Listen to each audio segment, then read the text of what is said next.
What's going on, bottom line viewers? It's Mitch here, live for your NFL Week 2 over-under picks. We kicked off the NFL season last week, week number 1, with a new series, a new pick series. This one, live. I pick every game over or under the total each week in the NFL. If you're enjoying this series so far, don't forget to Gronk spike the like button. Don't forget to subscribe for weekly over, under, live streams, and picks. Now let's take a look at how I did in week number 1. I was fascinated to see how I would do, and it just so happened that my inclination to pick unders was accurate. I ended up going 11-4-1, which was actually better than my overall picks record, straight up. My best bets record did well, but my over-under record 11-4-1, a lot of unders. We're going to see how that develops throughout the rest of the season. Typically, defense is better than offense early in the year. There were a couple of big games in terms of points scored, but last week we pretty much saw the weather actually be more prevalent than in years past in some spots. And then also just more defense being played in the NFL this season, which is nice to see for me personally because I am a fan of defense. All right, guys, so let's kick it off with the Thursday nighter. The Thursday night game, and all of these spreads are as of Wednesday night. This is when I made the graphics. There might be a half a point or a point difference in some of these games, but probably not at this point in the week. So the total for Thursday night is 49, Vikings and Philadelphia Eagles. My first idea for this game is go under. It's Thursday night football. Typically, Thursday night football is an under spot, right? You have, yes, two good offenses, the Philadelphia Eagles, the Minnesota Vikings. The Vikings should have scored a lot more points than they did last week against the Bucs, but they ended up turning the football over. There are some injuries on both sides. Garrett Bradbury at center is injured for the Vikings. Marcus Davenport on defense. James Bradbury on defense for the Eagles. And on offense, Kenneth Gainwell. So I think that balances things out fairly decently. I want to go under, though, because I don't know how well the Vikings are going to be able to move the football here. I don't know, man. This one's tough. Like, I probably wouldn't bet this one, but I'm leaning towards under. Short week. Not a lot of stuff you can put in from a game plan standpoint. Eagles offense looked a little rough last week, but I do think they're in for a bounce back spot here. I also feel like the Eagles pass rush can do some damage against Kirk Cousins in primetime, who usually doesn't fare that well. Darius Slay has fared well against Justin Jefferson in the past.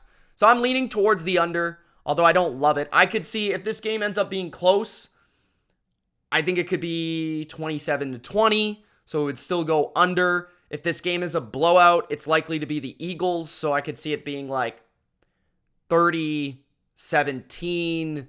And the only way it would go over is if one team hits the 30s, one team's in the 20s. I don't know if I quite see that, so I'm going to go with the under here between the Vikings and the Philadelphia Eagles on Thursday night football. The next game is the Baltimore Ravens versus the Cincinnati Bengals. The total is 46.5. The spread is 3.5 for Cincinnati. This is another game that I like the under. I would say I like the under here more than the other matchup. This is a game where Cincinnati's defense, I thought, played well in week 1 against Cleveland, despite them losing 24-3. I thought they had a good showing. I am a fan of Cincinnati's defense from a game plan standpoint.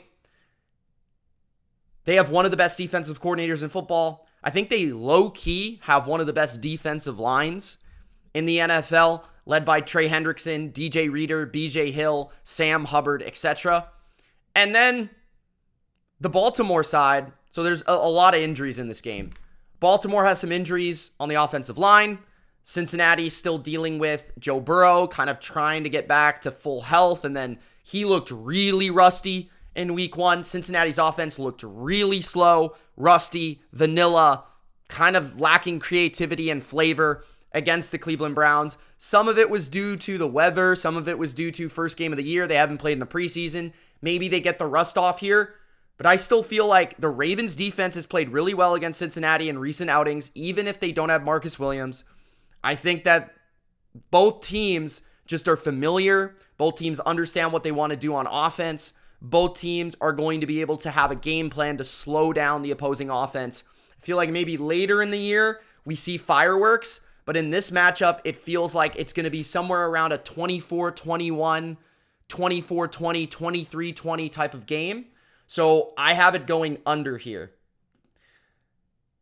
Sean asked, am I doing predictions for who will win in week 2? I've already done that. That's every Wednesday on the channel. I've done my best bets. I've done my picks. So make sure to check that out. Surprised you actually haven't already checked it out if you're checking this video out, because I know that a lot more people tune into that video. Looking at the next game, Chicago Bears at the Tampa Bay Buccaneers.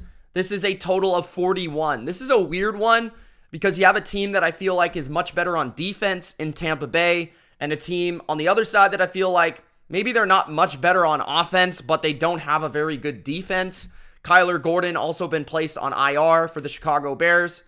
The Bears' defense looked really bad last week, and I could see a situation kind of like last week where Tampa maybe takes the lead early.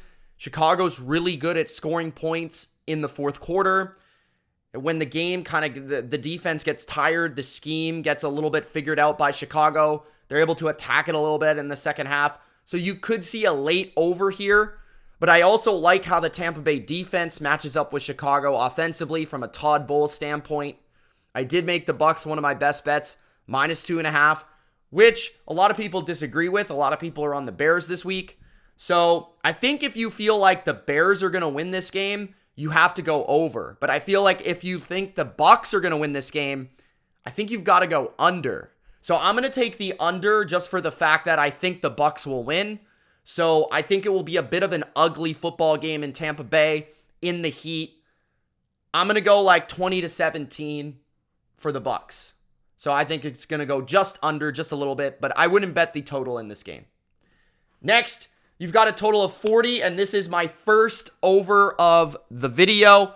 I like the over for the Packers and the Falcons. I think both defenses are a tad overrated. I think the Atlanta Falcons defense played one of the worst offenses in football, led by Bryce Young, the rookie first overall pick. They just have no targets to throw the football to. It was Bryce Young's first ever start. I think Jesse Bates took advantage of that. And the pass rush for Atlanta isn't really appetizing to me. Like, I don't think it's anything special. I feel like Green Bay will be able to protect Jordan Love in this game. There's a chance Christian Watson plays this week, which would definitely help the explosiveness of this game. I think Atlanta offensively, maybe they don't have a great passing game, which is why you would take the under. But I do think they'll be able to run the ball effectively in this game, even better than they did against Carolina, because Green Bay traditionally is not a good run defense team. So I feel like Atlanta can run the ball, potentially get out to a lead early. Green Bay can then start to pass the ball a little bit more than typical. That could lead to more points. I think both teams get to close to at least 20. I think this gets to the 20s for both teams.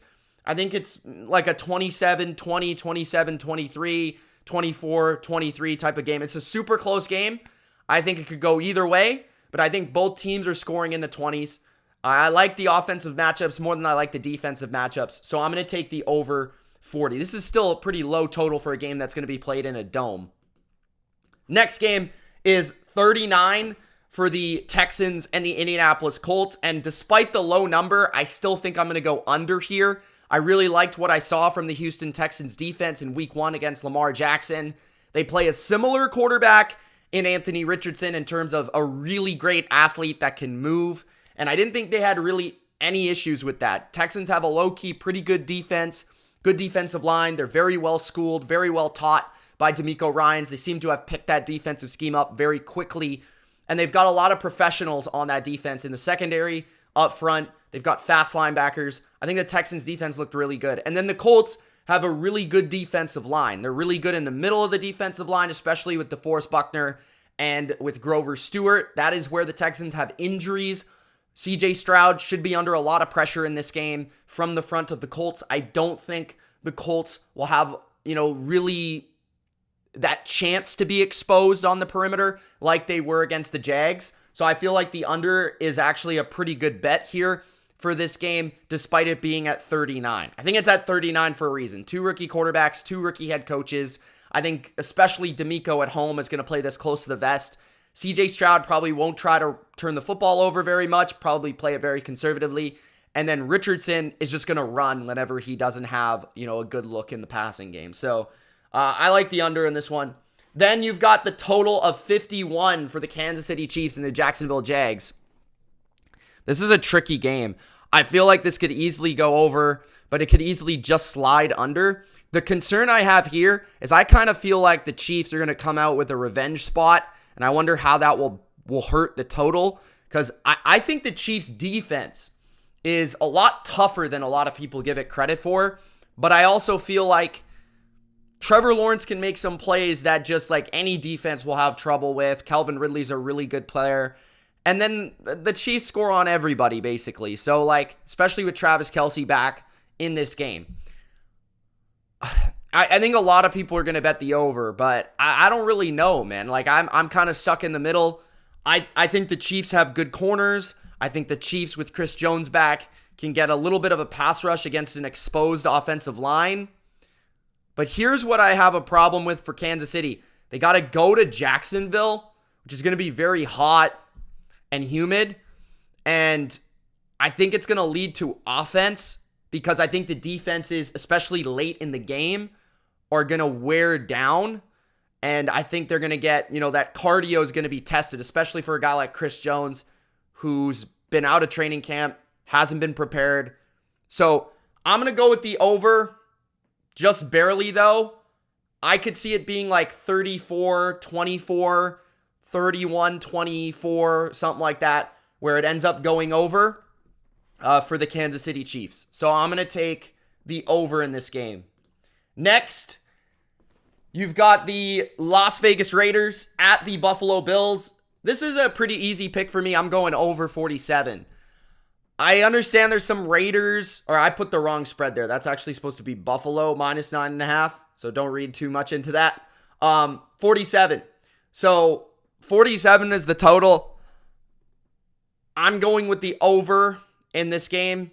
The Raiders should be able to run the ball against the Bills. If you watch that Jets game at all, you saw the Jets being able to establish the run the football, dictate the pace of the game through their running game despite having Zach Wilson in the game. Zach Wilson, when he enters any football game, defensive coordinators are instantly stacking the box. And even when the Bills tried to stop the run, they weren't having success. So I think the Raiders' run game opens up the pass game for them. I think Devontae Adams will have a huge game here. And then on the other side, this is Josh Allen in a big bounce back spot at home versus a defense that has less than stellar corners. Kind of a slow unit that I worry about containing him running around and extending plays. And I think this leads to a massive over. I'm going to go, this game gets to the 50s. I think this is an over. Next, the Los Angeles Chargers at the Tennessee Titans. This is a tricky one. I've heard some people like the over here. I'm nervous about it. I think it's an under. I like the under. I feel like the Titans defense is for real. I think their pass rush is really, really good. And what they do more than anything is they're creative with their pressures, and they're also really hard to run against. I don't think the Chargers can run the ball at all in this game. I think they're going to be completely one-dimensional, and I think that's going to hurt the Charger attack, as the Charger attack last week was not very explosive through the air. That's where they struggled. They ran the ball really effectively against Miami. You will not be able to run the ball against Tennessee. On the other side, and it also helps that it's in Tennessee. I think that helps an under in this game. And then on the other side, I think that Tennessee's offensive line is just really bad. So I think that unit alone leans towards the under. I could rather see a game where if Tennessee wins, it's a grinded out defensive affair that gets to like the low 20s. And there's some explosive plays in the running game by Derrick Henry, some explosive plays off play action by Ryan Tannehill, but not that many.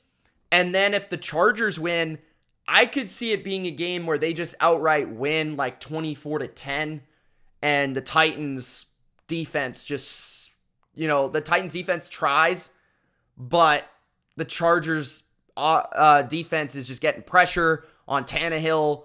The Chargers get the lead early. The Titans aren't able to protect, and it just becomes kind of like tough to watch. So I'm leaning towards the under here. I don't really think the Titans have the electric offense to be an over team. Next, the Seattle Seahawks at the Detroit Lions. This total is 47. I think this is an over too. I think a lot of people like the over here, and I think it makes sense. Last year, this game was, I think, in the 40s for both teams. I think it was like 40, I want to say like 44-40 or something like that. I could be totally wrong about that. But it was somewhere in the 40s. That definitely helps the odds here because it's the same coaching staffs, same quarterbacks, same, mostly the same weapons. The defenses have changed a little bit. Seahawks get reinforcements on the defensive side of the ball. Detroit already has reinforcements. We saw their defense take the field against the Chiefs. I think the Seahawks have way more weaponry than the Chiefs do. Obviously, the scheme and the quarterback for Kansas City is a lot better than the Seahawks. But the Seahawks do have issues at the tackle position. That being said, so did Kansas City. I mean, Kansas City's tackles played like ass in week 1, and Detroit did expose that to a certain degree. That worries me a little bit when it comes to the over, but I think there's a clear mismatch between the Seahawks receivers and the Detroit corners. And I also feel like Seattle will get a bit of balance from Kenneth Walker and company in the ground game. And then when you look on the other side, I think Detroit will be able to protect Jared Goff. I think he'll have time to throw on big downs. And I think they'll run the ball fairly well as well. So I think this game's going to be in the high 20s, low 30s. It will be tight, but I think this is an over.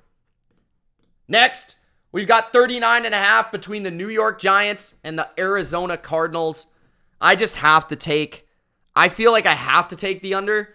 I don't know if I can bet Josh Dobbs going over. Like, until he proves it to me, I think I'm just going to take the under. I think I tried to get cute last week, and it was actually one of the L's I took on taking the Washington and Arizona over. I was kind of right about, like, why. I thought there would be turnovers and stuff. A lot of big plays from the defense. Actually, Arizona scored a defensive touchdown, but it just didn't end up being enough offense from Washington to really take that over. But I'm going to go with an under. I just feel like the Giants will suffocate a really bad Cardinals offense. I just feel like the Cardinals are going to get pressured a lot by Don Martindale's blitzes.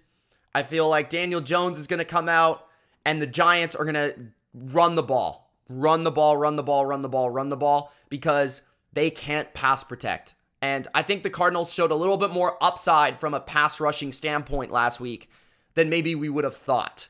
So I'm going to go under there.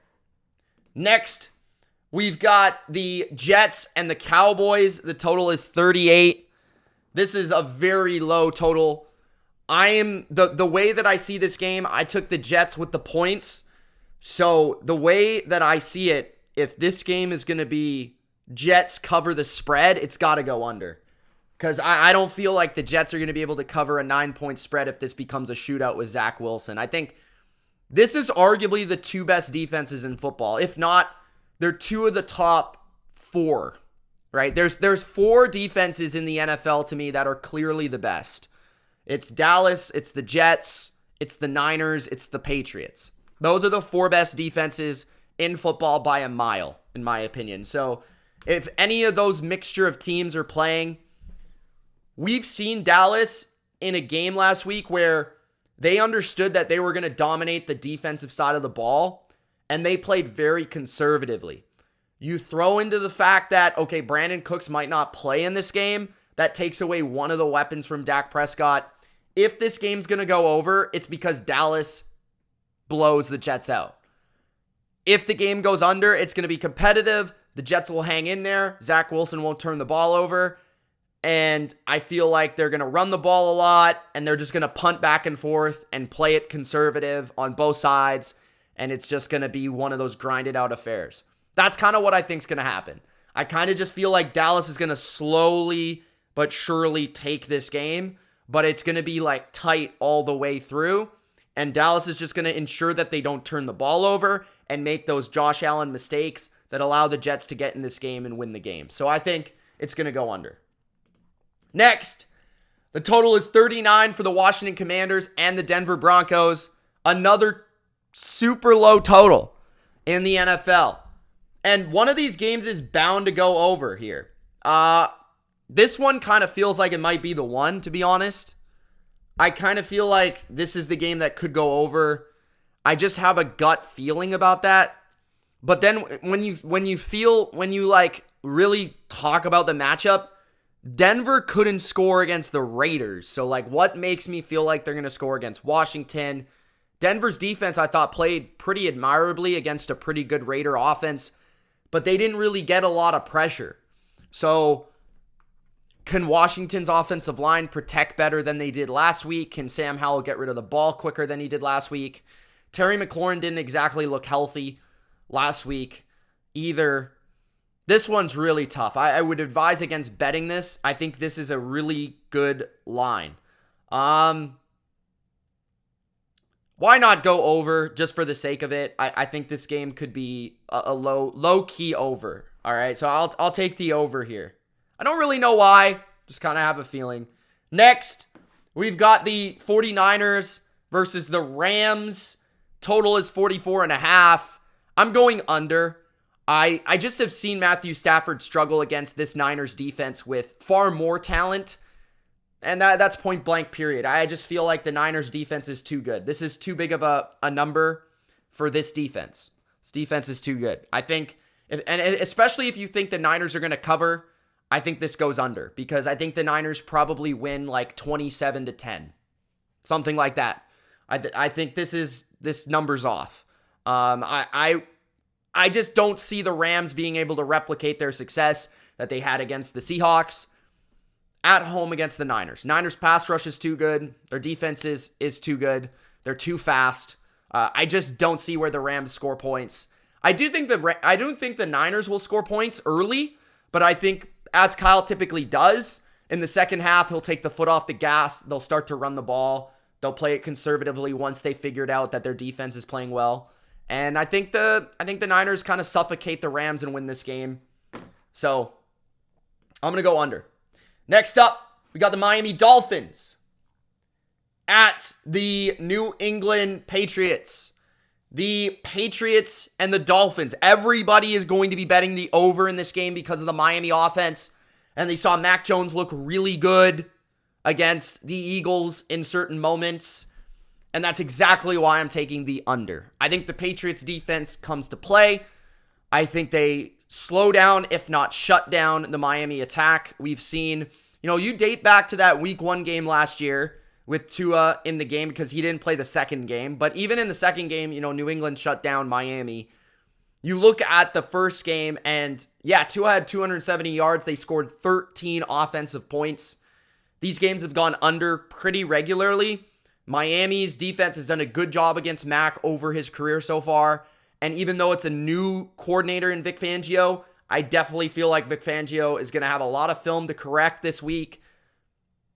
I'm concerned about the Patriots offensive line injury report. That's definitely concerning.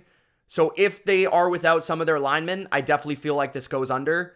But I think New England's defense plays really, really well. And I think they're able to win this game in a close one, but it's definitely going to go under if they're going to win. If it goes over, it's probably because Miami won the game. I kind of see it as like a 20-17, 23-20, 24-17 type of game. So I'm going to take the under here. Next up, we've got the 39.5 total. Carolina Panthers, New Orleans Saints. I have to go under. I respect Carolina's defense enough for me to go under. New Orleans, their defense looked really good against Tennessee. They got a lot of great pressure on Tannehill. They forced 3 turnovers. Now they face an equally inept offense. Bryce Young making mistakes in week 1. The offensive line shaky without Brady Christensen. The receiving core just being bad for the Panthers. I just don't see how the Panthers get much of a pass game going in this game. And I feel like Carolina can get a bit of a pass rush with Brian Burns, Justin Houston, Derek Brown to be able to disrupt and get after Derek Carr to make this game go under. I could see the Saints still covering the spread, something like 20-10, like something really ugly on Monday Night Football. And our final total is a 38.5 between the Cleveland Browns and the Pittsburgh Steelers. I mean, I hate to do this to you guys. I'm taking another under here. I mean, like, Cleveland's defense looked unbelievable against Cincinnati. They're now playing an inept scheme with Matt Canada. And no Deontay Johnson. Yes, no Cameron Hayward for the Steelers defense. But if the Steelers have a shot to win this game as an underdog on Monday night, where the crowd will play a factor here, I actually feel like the Steelers will get after Deshaun a bit and rattle him a bit in the pocket. So I feel like there's going to be moments where Deshaun is really good and moments where Deshaun's really bad. And I think that could keep the Steelers in the game a little bit. You know that Mike Tomlin wants a better performance on defense than he had in week 1. I think it will happen. So I'm going to go under, but I do think the Browns just have too much on defense for the Steelers in this game. So I'm going to go under again. Those are my picks. I think I had probably like 3 or 4 overs. That's about it. Let me check. So we got the over in the Packers-Falcons game, the over in the Seahawks-Lions game, the over in the Bills and Raiders, that's 3, the over in the Chiefs and Jags, that's 4, the over in Commanders-Broncos, that's 5. So 5 overs, the rest unders. Appreciate everybody in the chat. Trick Dawson says, hey Mitch, has anyone ever told you that Aiden Hutchinson can pass for brothers, you and Aiden Hutchinson? You would be surprised. I've heard that a lot. I guess you wouldn't be surprised, but I have actually heard that more than any other NFL player by a mile. So that's actually kind of funny. But yeah, go Aiden Hutchinson. Great player. Go Lions. Shout out to Miss Harley Quinn who's in the chat. Shout out to Gil. Shout out to Sean Gore. Thank you guys for tuning in. Gronk, spike the like button. Subscribe. Let me know in the comments what you think of my over-under picks for week number 2. It's Mitch. We'll see you tonight for Thursday Night Football. Peace.